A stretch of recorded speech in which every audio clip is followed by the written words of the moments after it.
Пожар в многоквартирном доме произошел в поселке Сангар. Инцидент случился накануне по улице Планерная, 21, из-за непотушенной сигареты. На момент возгорания многие жильцы отсутствовали, сотовая связь и интернет не работали. Ущерб пожара составил более 100 тысяч рублей. В поселке введен режим чрезвычайной ситуации муниципального характера. А в селе Чепчуган Амгинского района пожар в частном доме унес жизни двоих мужчин. Личность одного из погибших установлена. Им оказался проживавший в данном доме мужчина.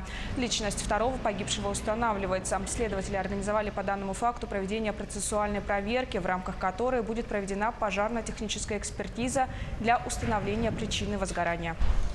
По прибытию к месту пожара дом был охвачен полностью огнем. Так, в результате пожара были найдены два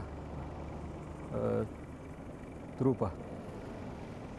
Так, на месте работали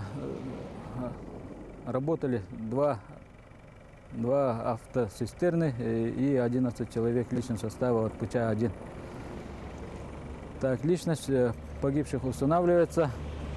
Причина пожара пока неизвестна.